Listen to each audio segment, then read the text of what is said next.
Hi everyone, and welcome back to my channel. For our first project, we're going to be using some wooden beads. I purchased mine from Amazon, and I have a link in my Amazon store, which is in my description box below if you are interested. We're going to be using two different sizes. The smaller one measures about 1 centimeter, and you'll need around 65 of those. The largest one measures about 2 centimeters, and you will need 4 of those. We're going to take a Ziploc bag and some white acrylic paint.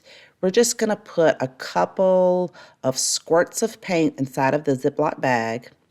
Then we're going to add all of our beads. I didn't know exactly how many beads I was going to need in the beginning, so I end up adding the entire small bag and then about half of the other small bag. And I had a few left over. So since I have completed the project, I know that you'll need around 65 of those. You're going to want to close that up tightly and then swoosh it around, kind of squish it flat, and make sure all of your beads get some paint on them. Now this is going to be kind of a thick paint, and it's not going to be a full coverage, but that is what I was going for. I wanted to have a little bit of that natural wood peek through. Then you're going to go ahead and put your beads on a paper plate, and I didn't have one large enough, so I had to use 2 smaller ones because you don't want them to clump together. You want to shake them gently so that they each separate and they'll be able to dry thoroughly.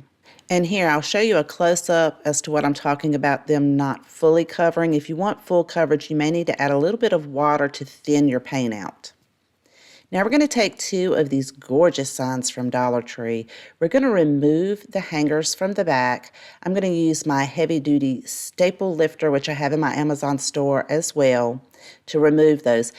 And note, these beads are the exact same size as the ones that we're using for this project, so you could reuse these beads in the project, or that'll give you a better idea of about what size beads I'm using. Now, the outside edge has this raw MDF wood look, so I'm going to take that same white acrylic paint and a Dollar Tree sponge brush and go around the outside edge. Originally, I was trying to be very careful not to get it on the top, but I do end up painting the top since my white paint doesn't match it.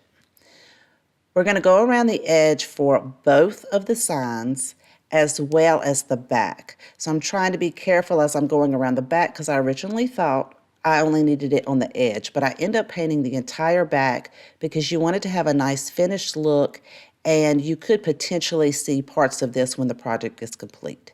We're going to paint the other side the exact same way. Once that dries, that's when I'm like, well, this paint does not match perfectly with the top, and I want everything to look cohesive and match. So I'm going to gently take that sponge brush and go around just the top rim of both of these signs, and then allow them to dry. Now, once they're dry, we are going to flip them over to the back side. So you're only using the one sign. We're going to flip that over, and we're going to glue each one of these beads to the outside rim. We're going to attach the next one right next to it. I'm not leaving any gaps. We're going to do that around the entire outside rim of the sign. And this is why I painted the back of the sign, is because you can see a little bit through in between each of these beads, and I want it to have a nice finished look. I'm going to use my hairdryer to remove any of those glue strands. Then we're going to take our other sign, and I'm going to make sure that they line up the way the grooves are on the sign, so that when we attach the two together, they're going to look the same at the top and the bottom. So we're going to flip them back over to the back side, so when I flip it over, they'll match. We're going to add a bead of hot glue around the outside edge, and you're going to want to do that fairly quickly so that the glue doesn't go ahead and set up before you attach the two pieces together. If you want to, you could definitely use a permanent glue, put that on there, and then clamp the pieces together until that sets up. So this is super beautiful just how it is, but I want to have some feet on mine, so that's why we're going to use those 4 larger beads. I'm going to go ahead and place those where I want them to be, and mine were about 6 inches apart. I'm going to hot glue each one of those down, and of course you could use a permanent glue if you like. And I think this project turned out absolutely gorgeous. But I would love to know what you guys think.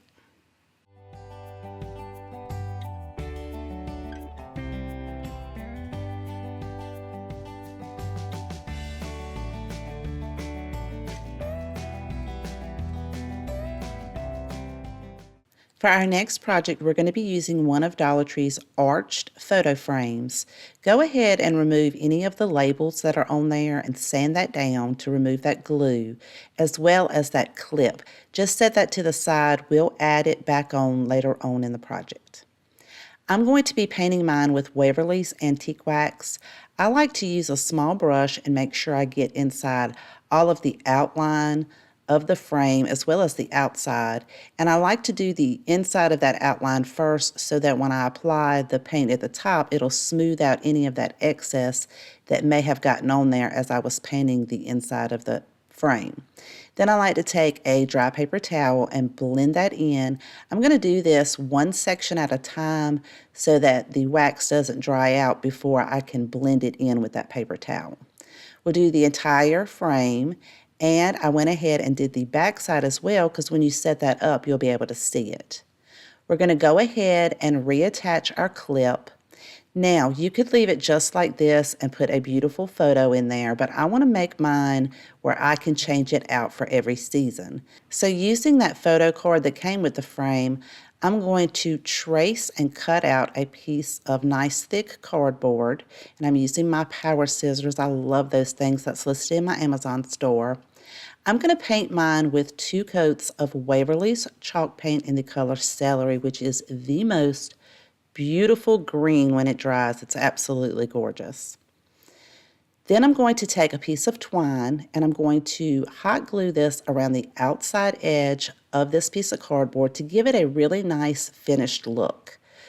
Try to make sure that you press it tightly and that you wipe any excess glue from the front so you don't want that to be showing once you get your little card covered with twine. So we'll go ahead and go all the way around until we get back to where we started, and it just gives it a nice finished look. Then we're going to take some of Dollar Tree's wood cutouts. They typically have some for every season and every holiday. We're going to grab some of these cute flowers on the fence as well as a couple of butterflies. They have these little small packs now with flowers and butterflies. And we're going to give each one a coat of the antique wax that's really going to match our frame. And then, of course, go back over it, blend it in with a nice dry paper towel to remove any excess. Once those dry, we're going to lay those out on our previously painted piece of cardboard, and then we can go ahead and hot glue each one down. How cute would this be to be able to change out for every holiday, for every season? You can paint the background whatever color you like. I just love the way this green and the wood looks. This project turned out so pretty, and I hope you guys enjoyed it.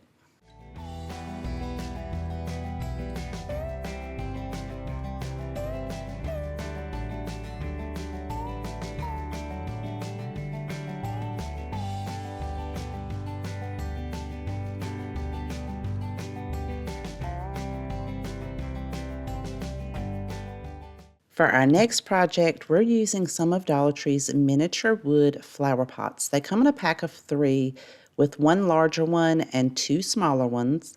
You'll need the 2 smaller ones and then another 2 from another pack, so that'll be a total of 4. We're going to paint each one with a black chalk paint, or you could use an acrylic paint. We're going to paint everything, including the bottom. Set those to the side and let them dry. We're going to grab one of these signs from Dollar Tree that has this gorgeous, like, faux wood look on the top. Remove the hanger from the back, save those beads. You can use them for another project. We're going to take a Dollar Tree sponge brush applicator and that same black paint. We're going to gently go over the top of the sign as well as those outside edges. Now this is really going to hide some of those imperfections because the way they put the signs together, some of them, the bottom or the top, aren't quite lined up. This really disguises that. Once it dries, we're going to take the sign, flip it over. We're going to attach each one of those flower pots as feet for a beautiful riser. Now I do go back and end up painting the back of the sign black to give it a nice finished and clean look. And this is a really quick and easy project. It turns out absolutely gorgeous, and you can pair them with some of these Dollar Tree candle holders. How cute are these? They have different heights. And this is the barcode in case you guys want to look that up online. But this turned out so beautiful, and if you like that vase, make sure you stay tuned because that's our next project.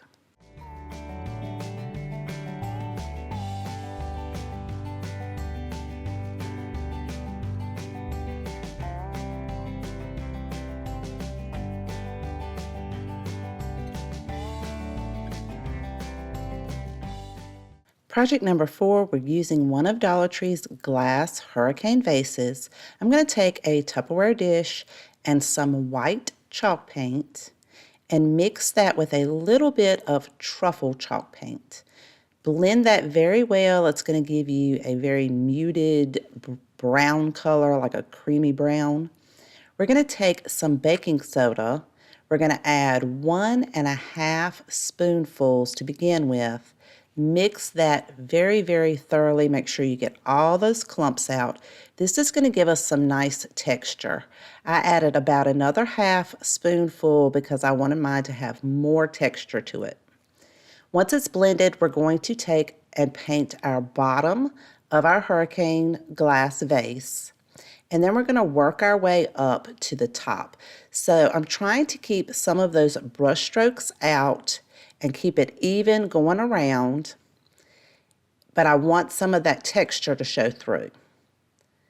You're going to do this all the way till you get to the top of the glass, and then you're going to let that dry. Now, to speed up the process, you can use your heat tool or your hair dryer to kind of speed that up, because I'm going to add a second coat once that thoroughly dries. You don't want to keep adding a lot of paint on there because it's just going to clump up and smear around as it's drying. That's why you want to make sure you apply thin coats, allow them to dry, and then go to your next coat. So I applied 2 coats. It's going to give me a good texture, and I'm going to let that dry. Then we're going to take some black chalk paint, and I'm going to paint the bottom of the vase as well as a little bit up the bottom of the vase. Now, I apologize because the camera does get out of focus for a little bit. I am using one of Dollar Tree's, they call it like a stencil brush. It has these jagged edges. I'm going to dab that into my black chalk paint, wipe most of it off, and then I'm dabbing it around to soften the line up that we previously painted. Then I'm going to go around the entire base of this, just pouncing it up and down to create some beautiful color and texture on there. We'll do that all the way to almost the top, and then I'm going to paint the top portion of the vase with that black chalk paint. Now, I did make that a little bit thicker of a line around the top than I did the bottom, but you can paint yours however you like. Then we're going to take that stencil brush, dab around that line to soften those edges up. Again, it is very important that you make sure each layer dries before you move to the next color. Otherwise, it's just going to blend in together. So now that it's dry, I'm going to take an acrylic paint in the color Burnt Umber. This has like a little reddish tint. I'm using a clean stencil brush. You want to use a clean, dry stencil brush for each color. And we're going to do the exact same thing by dabbing that around in between the black and our base coat. You don't want to completely cover it. You still want some of your base coat to show through as well as some of that black. Then we're going to take a khaki color. This is going to give us a nice highlight. We'll do the exact same thing again with a clean brush. And it's real important to use a dry one because if you use a wet one, it's really just going to smear it. We're going to dab all around the middle of our vase until we get the desired color that we're looking for. But you still want some of your other colors to show through. So you're just layering it up, but you want to make sure that your browns, your black, and your base is still showing. Once that dries, we're going to take some white acrylic paint. We're going to do the exact same thing. And don't worry about if you add too much. You can go back and add your other colors once it dries if you feel like you added too much, or if you want a little bit more of a darker color to show through, you can always go back and add that in. Once that dries, I'm going to take this chip brush from Dollar Tree, dab that into my black paint, and I'm very, very gently Gonna scrape it around. It's gonna give it some lines. It's gonna blend in some of those splotchy dots that we put on there, and it's gonna give it a little bit more texture. Again, don't worry if you mess it up. It's paint. You can go back. You can touch it up. If you need to grab your little stencil brushes, you can go back and touch those areas up as well. But you can make this as dark or as light as you like. And I think it turned out really pretty. It has almost like a stone granite look to it. We're going to set that down on the bottom. You want to make sure that you paint the top rim as well as inside of the vase a little bit to give it a nice finished look. And I'm using the black chalk paint for that. You could seal it if you like, depending on how you want to use it in your home decor, but you can style this in various different ways.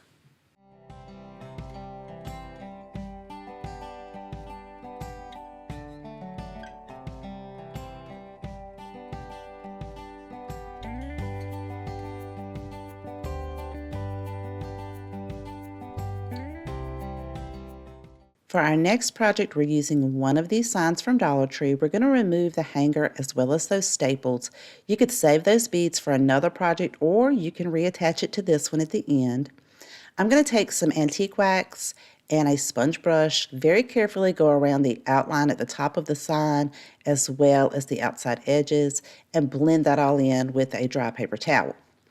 Then I'm going to take one of these MDF letters. This came from Walmart. I think it maybe was like $1.50, $2 a piece. I'm going to take, again, that gorgeous Waverly chalk paint in the color celery and give this 2 coats. Once dry, I'm going to take the antique wax and dry brush around this letter. Now, this is really going to bring the outline of that letter out and give it more character. But this is completely optional. You don't have to do this part. Then we can attach this to our sign, and you can attach it with your lines on your sign going vertical or horizontal. I chose horizontal because it looked better with my letter. And this is super beautiful freestanding, but how pretty would that be in the middle of a wreath?